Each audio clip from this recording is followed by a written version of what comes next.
Assalamualaikum warahmatullahi wabarakatuh. Kembali lagi dengan saya Mirna Yunita, peserta Latsar CPNS Kabupaten Mamuju, kelompok 3, angkatan 11, gelombang 4, dalam podcast Latsma, Latsar Malabi, dengan tema penerapan sistem merit di Indonesia. Selamat mendengarkan. Undang-Undang Nomor 5 Tahun 2014 tentang Aparatur Sipil Negara mengamanatkan penerapan sistem merit dalam kebijakan dan manajemen aparatur sipil negara. Dalam undang-undang tersebut, sistem merit didefinisikan sebagai kebijakan dan manajemen ASN yang berdasarkan pada kualifikasi, kompetensi, dan kinerja secara adil dan wajar dengan tanpa membedakan latar belakang politik, ras, warna kulit, agama, asal-usul, jenis kelamin, status pernikahan, umur, atau kondisi kecacatan. Tujuan penerapan sistem merit adalah untuk memastikan jabatan di birokrasi pemerintah diduduki oleh orang-orang yang profesional, dalam arti kompeten dan melaksanakan tugas berdasarkan nilai dasar, kode etik, dan kode perilaku ASN. Dalam penerapannya di Indonesia, sistem merit lahir berdasarkan keadilan, kemampuan, prestasi, dan kinerja sebagai landasan dalam proses perencanaan kebutuhan ASN, pengadaan ASN, penggajian, pengembangan, promosi dan mutasi, disiplin, dan pensiun pegawai. Pasca rekrutmen, dalam organisasi berbagai sistem pengelolaan pegawai harus mencerminkan prinsip merit yang sesungguhnya, di mana semua prosesnya didasarkan pada prinsip-prinsip yang objektif dan adil bagi pegawai. Jaminan sistem merit pada semua aspek pengelolaan pegawai akan menciptakan lingkungan yang kondusif untuk pembelajaran dan kinerja. Pegawai diberikan penghargaan dan pengakuan atas kinerjanya yang tinggi. Namun kenyataannya, di sisi lain penilaian kinerja menjadi titik kritis di Indonesia saat ini ketika dikaitkan dengan pemberian tunjangan kinerja. Masih belum diterapkannya objektivitas pembinaan PNS yang didasarkan sistem prestasi dan sistem karir. Dalam hal ini dibutuhkan integritas dan komitmen yang tinggi baik yang dinilai maupun yang menilai.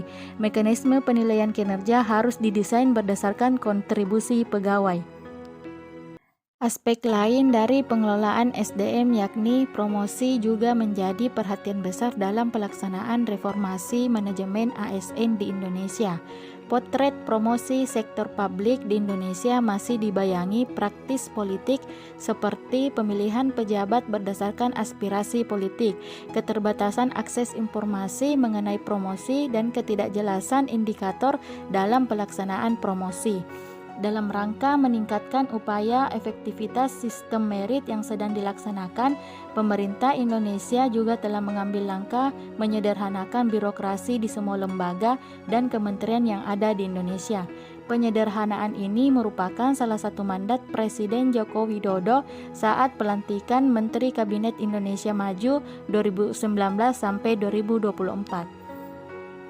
Sesuai dengan mandat Presiden tersebut, terkhusus di lingkup pemerintahan daerah Mamuju telah dilaksanakan juga dengan baik beberapa penyederhanaan jabatan, khususnya eselon 4 disetarakan menjadi jabatan fungsional yang lebih menekankan kompetensi dan keahlian dalam pelaksanaan tugas dan tanggung jawab sebagai ASN.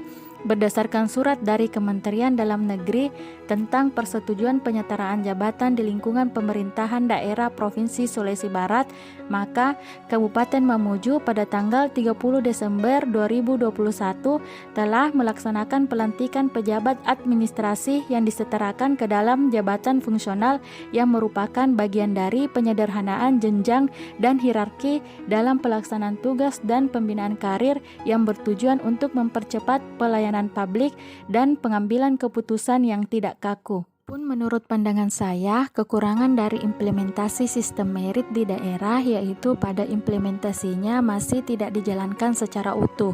Misalnya pada poin kepegawaian yakni mutasi pegawai, di mana lebih dominan pada pembagian jabatan dan menomorduakan sistem merit, yaitu tidak melihat pada kualifikasi, kompetensi, dan kinerja, di mana cenderung subjektif tergantung dari siapa yang menilai atau memiliki kepentingan tertentu dengan dibayangi praktis politik. Namun, apabila pengawasan terus berjalan dan berkembang dengan konsisten, maka sistem ini akan dapat mencapai tujuan pembaharuan yang diharapkan. Sehingga, selaku sumber daya manusia instansi pemerintahan, ASN akan semakin produktif, profesional, dan adaptif. Ketika perwujudan sistem merit dapat terlaksana, maka kualitas instansi pemerintahan akan semakin membaik dan dampaknya dapat dirasakan langsung oleh masyarakat, terutama pada bidang pelayanan publik. Demikian podcast saya. Terima kasih.